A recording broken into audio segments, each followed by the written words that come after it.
So what's up guys, Mrwhosetheboss here, and welcome to my full review of the Elephone S7. And to be clear, this has to be one of the most interesting smartphones of 2016. With that being said, let's get started.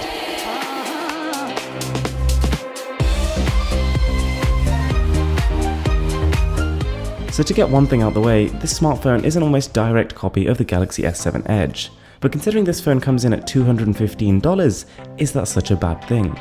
Well, at least when you take it out of the box, I have to say I was really impressed.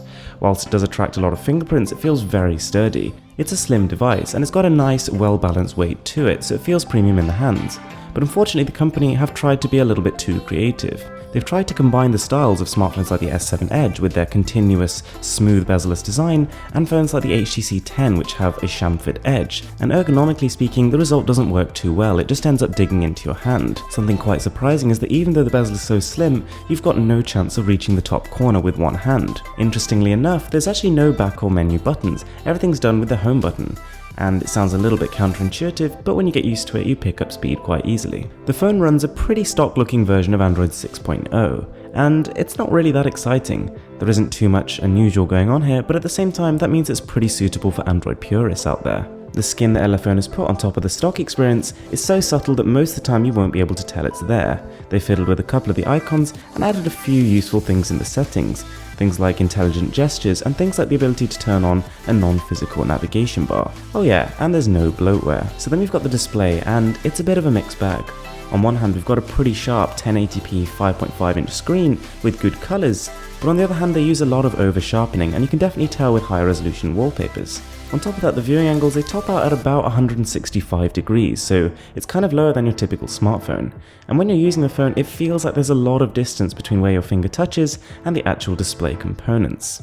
Just like it does with the original S7 Edge, the curved display aspect of the phone works awesome. It gives it some character, some personality, a differentiating factor, and it's quite fun to use. Now the camera on paper at least doesn't really sound that exciting, but it takes strangely detailed photos. It's got a good color representation, they actually come out really quite vivid, but again they do look over-sharpened on the phone's display.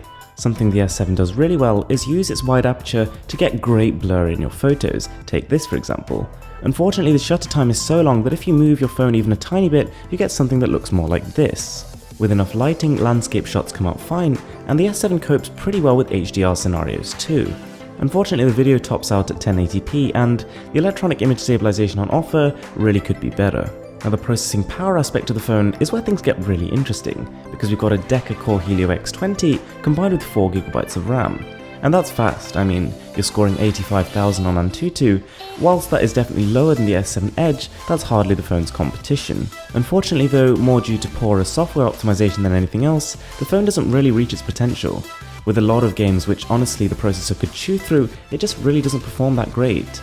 They'll sort of chug along at about 20 frames per second consistently, which kind of takes you out the experience a bit.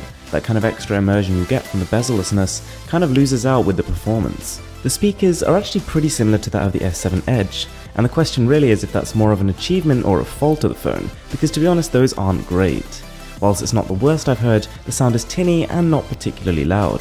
The battery life too, not really a strong point of the phone. Considering the bezel-less display, older version of Android and powerful components, it doesn't push much past a day. Something which is nice to see is dual SIM, and one of those SIMs can be swapped for a 128GB SD card. But unfortunately something I did notice is that the tactile engine inside the phone, responsible for vibrations, is really not that high quality. It feels very springy and a little bit awkward to touch. So guys, there you have it, the Elephone S7.